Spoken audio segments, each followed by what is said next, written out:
नमस्कार, मैं हूं आपके साथ शिप्रा झा। और देखिए, भारतीय वायुसेना पाकिस्तान का हर हमला नाकाम कर दिया है। पाकिस्तान की नापाक साजिश को धराशायी कर दिया। भारत के एयर डिफेंस सिस्टम के सामने पाक अब मजबूर हो गया है। पाकिस्तान भारत में तबाही मचाने की साजिश रच रहा था, लेकिन भारत के हमले से पाक धुआं धुआं हो गया है।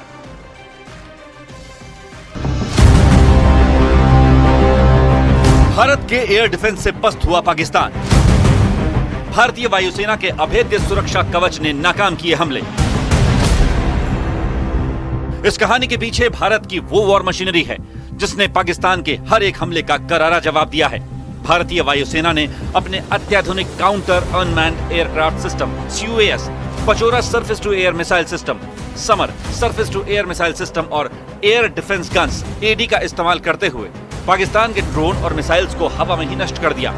इसके साथ ही आकाश S-400 और medium range surface to air missile system MRSAM ने भी एक अभेद्य मल्टी लेयर्ड डिफेंस शील्ड तैयार की, जिससे पाकिस्तान के हौसले पस्त हो गए। यानी भारतीय सेना ने एक ऐसा किला तैयार किया है जिसे भेद पाना पाकिस्तान के बस की बात नहीं।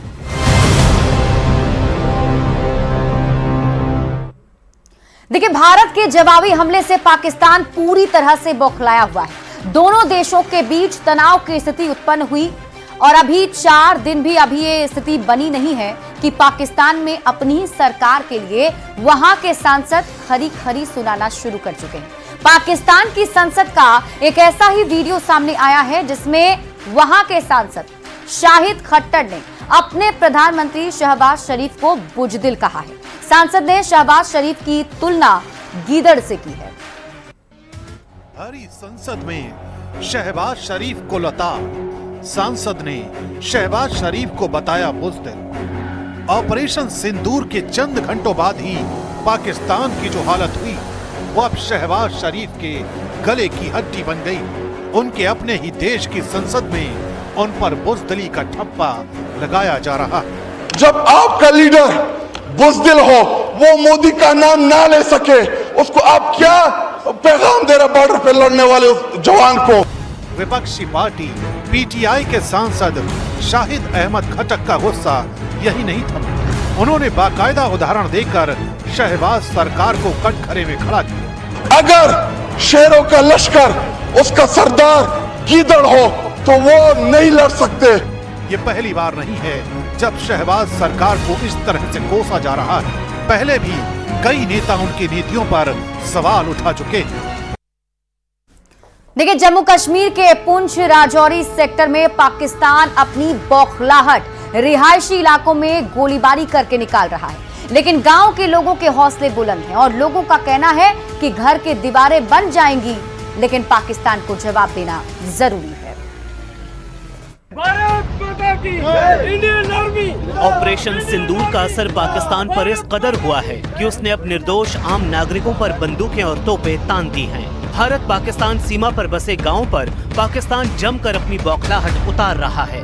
कश्मीर के पुंछ राजौरी सेक्टर के मानकोट गांव में भी पाकिस्तान की गोलीबारी से भारी नुकसान पहुंचा है, लेकिन गांव के लोगों के हौसले पूरी तरह बुलंद हैं। ये जख्म जो है बहुत कम है हमें। ये घर की दीवारें जो हैं ये टूटी दीवारें बनेंगी, लेकिन जो जख्म भरे हैं हमारे प्रधानमंत्री ने, जो हमारे 26 लोगों को नेतुओं को मारा गया था, उसका बदला लिया गया है। उन्होंने धन पूछकर हमारे लोगों को मारा, उसी का जवाब, उसी की भाषा में हमने उसको पाकिस्तान को जवाब दिया। गांव वालों के मुताबिक पाकिस्तान के हमले से पहले ही उन्होंने गांव वालों को सुरक्षित जगह पर ले जाने की तैयारी कर ली थी। गांव के लोगों ने पाकिस्तान के हमले में अपने घर भले ही गंवा दिए हों, लेकिन ऑपरेशन सिंदूर ने इनके हौसले पहले से ज्यादा मजबूत कर दिए हैं। देखिए, जम्मू कश्मीर के अखनूर सेक्टर में 1.5 से 2 किलोमीटर की दूरी पर पाकिस्तान का बॉर्डर है और पाकिस्तान पर भारत के स्ट्राइक के बाद यहां पाकिस्तान ने भारी गोलीबारी की, जिसका मुंहतोड़ जवाब भारतीय सेना ने दिया है। वहीं गोलीबारी के बाद यहां मकान खाली कराया गया, लोगों को दूसरी जगह शिफ्ट किया गया है, स्कूल और कॉलेज भी बंद कर दिए गए। यहाँ से महज 1.5 से 2 किलोमीटर की दूरी पर ही जो पाकिस्तान की बॉर्डर है, जो LOC है, वो यहाँ पर है। इंडियन आर्मी की यहाँ पर तैनाती होती है और यहाँ पर जिस तरह से भारत ने स्ट्राइक किए पाकिस्तान के ऊपर, उसके बाद से लगातार यहाँ पर जो जिला प्रशासन है उसने एडवाइजरी जारी की और यहाँ से बहुत सारे लोग जो हैं वो अभी अपने घरों को खाली करके दूसरी जगह जो है वो शिफ्ट हो गए रहने के लिए। स्कूल जो है वो बंद कर दिए गए हैं, अभी बता रहे हैं 10 तारीख तक के लिए जो स्कूल है वो बंद कर दिए गए हैं। और यहाँ पर एक दुकान जो है फॉर्चून की वो खुली हुई है। हालांकि अभी इन दुकानदार से बात हुई थी, इनका कहना है कि 4-5 बजे तक ये दुकान बंद करके यहाँ से चले जाएंगे। और जिस तरह से पाकिस्तान ने भारत के ऊपर ड्रोन से हमला करने की जो एक नाकाम कोशिश की थी, उसकी आवाज़ें अखनूर जिले के इस गांव तक सुनाई दी। यहाँ पर जो लोग हैं उन्होंने कल रात में ब्लैकआउट जो है उसका पूरा नज़ारा यहाँ पे देखा कि किस तरह से ब्लैकआउट जो है वो प्रशासन ने किया था। और यहाँ के लोग जो हैं वो पूरी एकजुटता के साथ जो है वो यहाँ पर मौजूद हैं। और हम कुछ लोगों से यहाँ पे बात करते हैं। कल आपने यहाँ पे ब्लैकआउट था यहाँ पर? बिल्कुल बिल्कुल सही बात है, कल ब्लैकआउट था, रात भर लाइट तो बिल्कुल आई नहीं। तो पाकिस्तान की तरफ से कुछ मिसाइलें फायर की गई जो हमारे जम्मू रीजन अखनूर उन इलाकों में पड़ी हैं। और हमारा गांव अभी तक सेफ है, जहां कुछ स्माइल आर्म का फायर होता है उससे खतरा होता है, लेकिन अभी तक जो स्माइल आर्म का फायर वो नहीं हुआ है, इसलिए हम अभी तक थोड़े सेफ हैं। बाकी परिवार जहाँ से शिफ्ट हो गए हैं, 1-2 आदमी जो घर में रखवाली के लिए रहते हुए हैं वही लोग जहाँ हैं, बाकी तो सभी प्रशासन ने उनका बंदोबस्त कर रखा है। वहाँ पे इकट्ठे लोग रह रहे हैं, उनके लंगर की व्यवस्था सब कुछ है। तो देखा जिस तरह से बीती शाम हमने देखा कि पाकिस्तान ने लगातार ड्रोन से हमले करने की कोशिश की, मिसाइल दागने की कोशिश की, लेकिन जो एयर डिफेंस सिस्टम है भारत का उसने उसे नष्ट कर दिया, न्यूट्रलाइज कर दिया। आपको भी यहाँ आवाज़ें सुनाई दी गई थी? बिल्कुल बिल्कुल भाई साहब, हमें भी यहाँ पे आवाज़ें सुनाई देगी। जैसे कि आप जानते हैं ये नया भारत है और मोदी जी के नेतृत्व में पूरे हम विश्वास के साथ एकजुट होकर यहाँ बॉर्डर पे बैठे हैं। तो आपने देखा जो पाकिस्तान ने नापाक हरकत की, मिसाइलें दागी, लेकिन हमारा जो सुदर्शन 400 था, एक भी मिसाइल वो नीचे ग्राउंड पे नहीं गिर सकी। और ये दर्शाता है कि ये नया भारत है, ये किसी को छेड़ता नहीं है, जो छेड़ता है उसको छोड़ता नहीं है। देखिए, उरी में रात में पाकिस्तान की नापाक फायरिंग में कई घर बर्बाद हो गए। भारतीय सैनिकों ने पाकिस्तान को मुंह तोड़ जवाब दिया है। आप ये रिपोर्ट देखिए। जम्मू कश्मीर में लाइन ऑफ कंट्रोल के इर्द गिर्द बहुत ज्यादा तनाव बना है और लाइन ऑफ कंट्रोल पे हालात क्या है ये आप देख सकते हैं। इर्द गिर्द की जो तबाही हुई है ये उड़ी इलाके में हुई है। रात के दौरान जो फायरिंग हुई, शेलिंग हुई इंडियन आर्मी और पाकिस्तानी आर्मी के दरमियान, चूंकि पाकिस्तानी आर्मी की तरफ से फायरिंग की गई, इंडियन आर्मी ने रिटाइलेट किया और जो पाकिस्तान आर्मी की तरफ से फायरिंग की गई उसके साथ में काफी सारे मकान आ गए लाइन ऑफ कंट्रोल के इर्द गिर्द। खासतौर से उड़ी इलाके में एक महिला की मौत हुई और 3 लोग घायल हो गए। इसी तरीके से केरन, करना, टंगडार एरिया में भी रात भर फायरिंग का सिलसिला जारी रहा। यानी पूरे लाइन ऑफ कंट्रोल पर राजौरी, पुंछ, बारामूला का सेक्टर हो या फिर कुपवारा का सेक्टर हो, यहाँ पे लगातार फायरिंग हुई और फायरिंग की वजह से कई घरों को नुकसान पहुंचा। और अभी तक जम्मू कश्मीर में 17 लोगों की मौत हुई है लाइन ऑफ कंट्रोल के इर्द गिर्द पाकिस्तानी आर्मी की शेलिंग और फायरिंग की वजह से, और कई घरों में आग भी लग गई और 60 से ज्यादा लोग घायल हुए। आज लेफ्टिनेंट गवर्नर मनोज सिन्हा ने इस इलाके का दौरा किया, हालात का जायजा लिया। उनके साथ में डायरेक्टर जनरल ऑफ पुलिस भी थे और आप देख सकते हैं ये जो आप पूरा एरिया देख रहे हैं ये लाइन ऑफ कंट्रोल का एरिया है उड़ी में। और यहाँ पे इंडियन आर्मी और पाकिस्तानी आर्मी बिल्कुल आमने सामने है और आर पार की शेलिंग तकरीबन रात भर यहाँ जारी रही और इन इलाकों में बहुत ज्यादा खौफ और दहशत फैला है। और ये जो पूरा आप इलाका देख रहे हैं ये इनको खाली कर दिया गया है क्योंकि यहाँ से बहुत सारे लोग खुद ही निकल गए और जो लोग नहीं निकले थे उन्हें इवैक्यूएट किया गया। और कुछ लोग अगर यहाँ पे हैं भी वो अपने बंकरों में रह रहे हैं, जिनके पास बंकर है, चाहे वो कम्युनिटी बंकर हो या लोगों ने खुद बंकर बनाए उन्हीं में रहते हैं। तो इस पूरे एरिया में तनाव बना हुआ है। आप देख सकते हैं किस तरीके की तबाही यहाँ उड़ी इलाके में हुई है। कई घर जो है यहाँ पे टूट गए हैं और इन इलाकों में अभी बहुत ज्यादा खौफ का माहौल है। तो ये कहा जा सकता है कि लाइन ऑफ कंट्रोल के इर्द गिर्द लगातार तनाव है। रिफत अब्दुल्ला, न्यूज़ 18 इंडिया, उड़ी। तो जम्मू कश्मीर के कुपवाड़ा की भी कुछ ऐसी ही कहानी दिखाई जा रही है। कुपवाड़ा में भारतीय सेना और पाकिस्तानी सेना के बीच जमकर गोलीबारी हुई। पाकिस्तान ने रिहायशी इलाकों में घरों को निशाना बनाया। ये रिपोर्ट देखिए। पाकिस्तान की ओर से फायरिंग लगातार जारी है सीमा की उस पार से, जब से भारत ने एयर स्ट्राइक की है। और इस वक्त हम सिंदीपुरा इलाके में मौजूद हैं, यह कुपवाड़ा का एरिया है और यहां पर पाकिस्तान की ओर से बीती रात फायरिंग की गई है, क्रॉस बॉर्डर फायरिंग। घरों को भारी नुकसान यहां पर पहुंचा है। आप देख सकते हैं किस तरीके से घरों की जो छत है वह टूट गई है, इसके अलावा शीशे टूट गए हैं। ये लोग वो शख्स हैं जो यहाँ सिंदीपुरा के पास रहते हैं और इन्होंने अपना घर बनवाया था, लेकिन अब पाकिस्तान के फायरिंग की वजह से ये घर पूरी तरीके से क्षतिग्रस्त हो गया है। लोग हैं हमारे साथ, हम इनसे बात करते हैं। ये बताइए कि क्या हुआ क्या था? सर ये रात के 3 बजे जब फायरिंग शुरू हो रही थी, 8:30 बजे से स्टार्ट हुई थी सुबह 6 बजे तक। तो 3 बजे के दरमियान यहाँ से हमसायों ने कॉल की थी पापा को, बोला था आपके मकान के इर्द गिर्द पड़े हो। जब सुबह आके देखा तो मकान ही पे गिरे थे सर।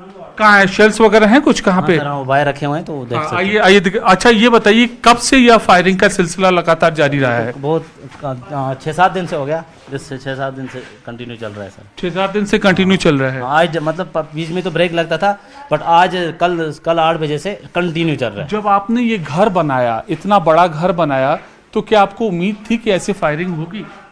जी नहीं उम्मीद थी, इतना फिर कौन मेहनत करता है इस पे, तो घर तो बनाता है इंसान रहने के लिए।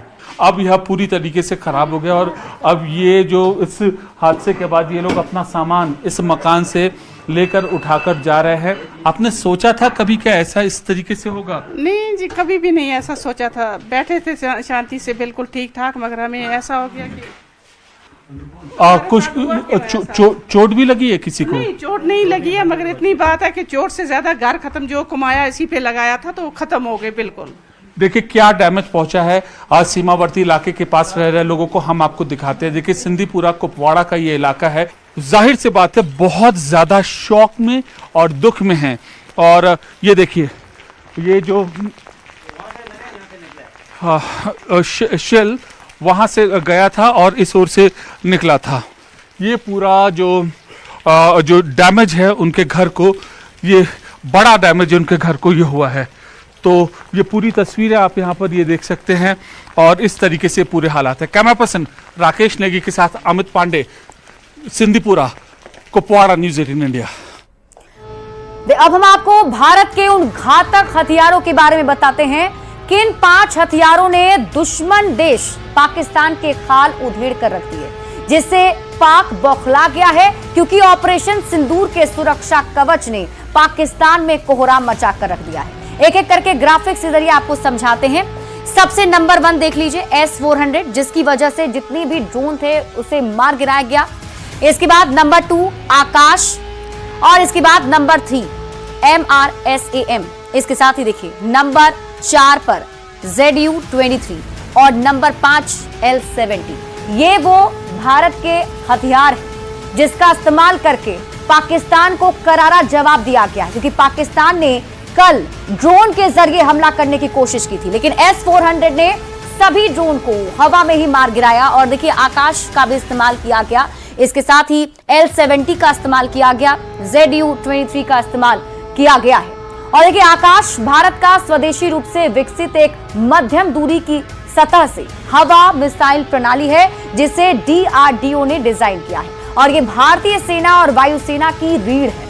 आकाश की विशेषताएं ये हैं कि 25 से 30 किलोमीटर इसकी रेंज है और हम आपको डिटेल में समझाते हैं। देखिए 25 से 30 किलोमीटर की रेंज आकाश की है और फाइटर जेट्स, ड्रोन, क्रूज मिसाइलें ये इसके लक्ष्य हैं और साथ ही साथ 18 किलोमीटर तक इसकी ऊंचाई जो है उस हिसाब से आप देख सकते हैं। देखिए रडार आधारित कमांड गाइडेंस जो मार्गदर्शन प्रणाली है आकाश की, और सटीकता की बात कीजिए तो 90% से अधिक इस पर आप विश्वास कर सकते हैं, सटीक निशाना होता है।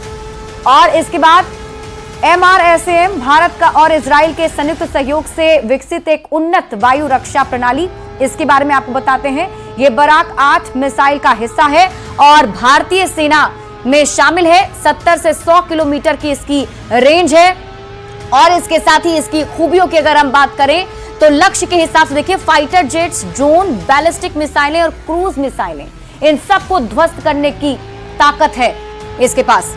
साथ ही साथ आगे बढ़ते हुए ऊंचाई की बात कर लीजिए तो 20 किलोमीटर तक इसकी ऊंचाई है और साथ ही साथ इसके साथ ही मार्गदर्शन प्रणाली की अगर बात करें तो एक्टिव रडार, होमिंग और मल्टी फंक्शनल रडार।